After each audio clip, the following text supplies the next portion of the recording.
On this episode of Redlit, group attempted to cut me out after I did about 60% of the work. They failed. My aunt tried to use the "you don't need money, I'm giving you experience and exposure" for some art I did for business. She got called out. Now her entire scam and life is unraveling, and while I don't like to gloat, I can't help but snicker. Group attempted to cut me out after I did about 60% of the work. They failed. This happened about 12 years ago while I was studying aeronautical engineering. Due to some money-grubbing legislation tactics, most who have gone to college know about the unnecessary courses that are tacked onto the degrees in order to graduate. One of those courses for my degree was a business class. Seriously, you'd think these guys would understand that most engineers don't do the business side of things. Thankfully, we had a teacher who was understanding of the fact that many of us in the class were bored out of our minds. I'll admit to having always been a geek nerd who loved making good grades. If I don't understand something, I run at it hard to try to change that. This class stumped me for quite some time, and then a nightmare of a project was announced. One worth 50% of our grades.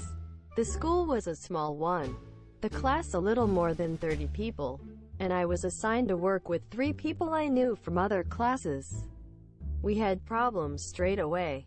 2 of the people remembered me from a calculus class that they barely passed as the person who sailed easily through, and decided to dump their portion of the work on me straight away, knowing I wouldn't allow myself to fail. They were right. At first my other group member tried to pick up the slack as well, pulling hard to do a difficult project in a subject we barely understood. I'll admit she was a trooper. Unfortunately, she was also someone easily manipulated, and our 2 slacking group members began applying pressure during the semester for her to take the work and allow them to present it. The day of the project finally comes and I'm sick as a dog, pretty much quarantined in the clinic due to bronchitis. I managed to send a message to the teacher. The 2 slackers managed to wrangle the presentation from the girl who worked with me and presented it to the class, declaring that they had done all of the work and I was skipping class because they had told me that they were going to tell the teacher what happened. My initial grade was an F. I was beyond pissed until I realized something important. Part of the project involved a written report, of which I held the only copy since I was the one to type it up. Cue the revenge. Privately I went to the teacher with my notes and the report in order to get the grade 1 earned in. To get him in on the plot. He had agreed since it seemed fun and he planned to fail them anyway for academic dishonesty. Publicly, there was no report. The classmates that had attempted to take all the credit began to approach me, first demanding the report. Most of the time, my response was, "But I didn't do any work," in a sickly sweet voice. Next they attempted to act all buddy-buddy, trying to convince me that it had all been a joke and promising that they'd tell the professor that I had done some work, giving me some credits so that I had the possibility to pass. This was met with stony silence on most occasions before I told them that I'd rather fail than let them pass. Things escalated after that to include the door of my dorm room being rapped on at odd hours of the night, shoving in them, stealing my backpack and notebooks in order to try to find the report themselves. One of them even asked my roommate to let them search for a report I had written and forgotten for. Our group didn't have her as my roommate the following semester. Things finally came to a head on the last week of classes. I had held out on them for a month, not telling any of my group mates what I had done, and enough time had elapsed that even if they were to turn in the report now, it would be so late that they'd still have failed. They hadn't even attempted to do the report themselves, and the girl who had worked with me was in hysterics over the very real possibility of failing the class.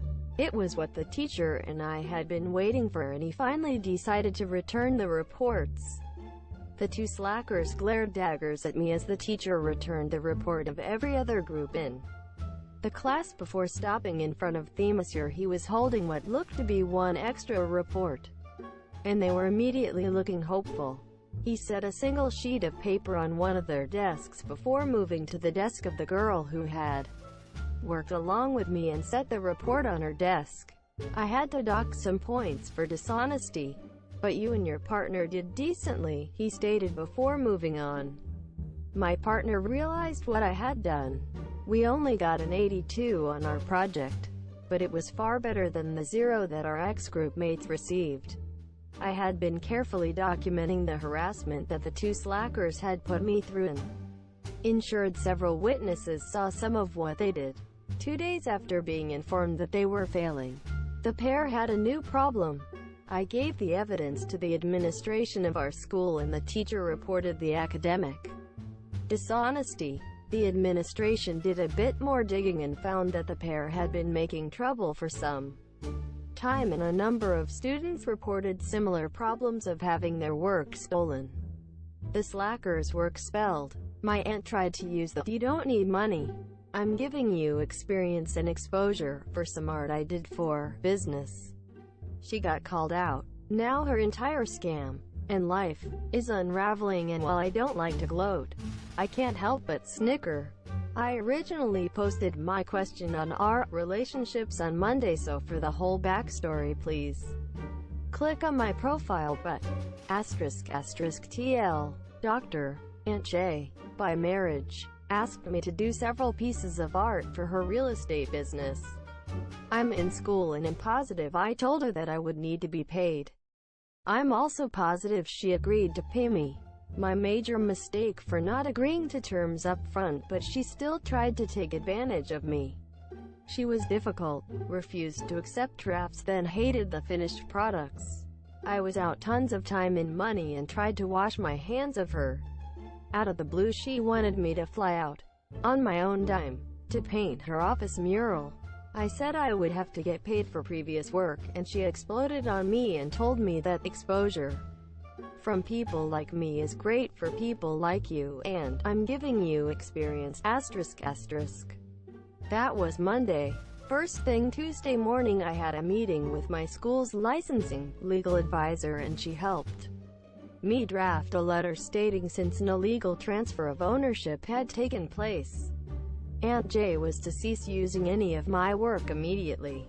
We also wrote up an invoice for my time, materials and shipping up to that point, with a very friendly 15% family discount, in that if Aunt J were to work out a payment plan she could continue using the finished pieces.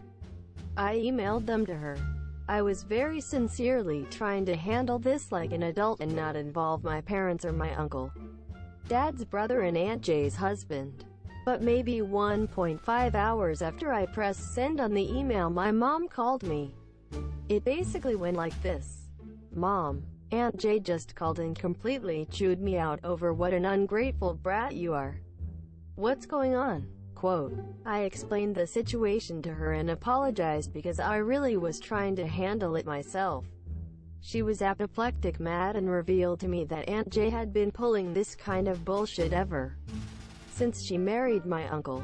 Mom really wished I would have called when this first started, and she would have advised to me avoid ever doing anything with her. I said I was sorry that I was in so deep, but I felt like I was handling it okay. My mom asked if it was okay if she got involved. I said that was okay. Aunt J got her real estate license last fall and had been telling my uncle that she was a lock to be a franchisee, or whatever you call it in real estate, for a nationwide real estate company.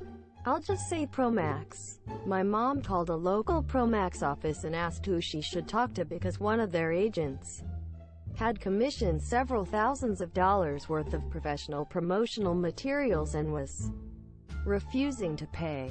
She was put on the phone with whoever was the highest-ranking agent in my hometown, who was incredibly confused because all the local offices were under his guidance and they had a promotional materials contract with a local graphic design company.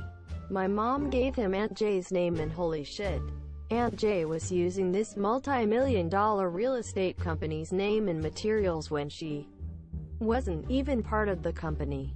I mean, this is a huge deal and she could literally be facing years of legal trouble, and since real estate licensing is a fairly small world in our state, she is almost certainly going to lose her license if Promax pursues her. I honestly don't know enough about real estate to know how, or even if she was making this work, or if she was just biding her time until the franchise did come trough. I have no idea. Maybe her scam wouldn't have been figured out if she just paid me. But it gets even deeper than this.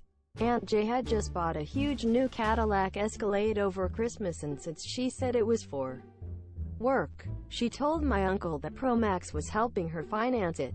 My dad called my uncle, his brother, to let him know what my mom had found out as a heads up.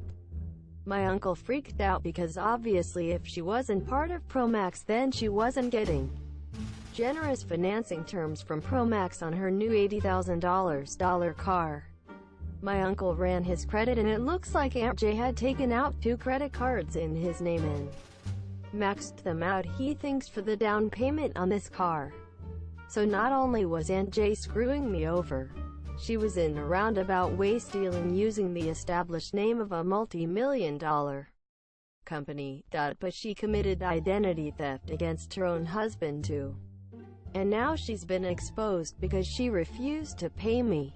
My uncle told my dad that he's known that last straw has been coming for a long time, and this was a last log. He's contacting divorce attorneys immediately in hopes he doesn't get taken down in case Promax decides to pursue real legal action against her.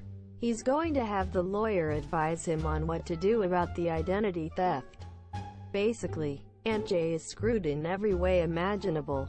I've never been one to gloat, and I always take pity on people who are having a hard time. I'm not this time.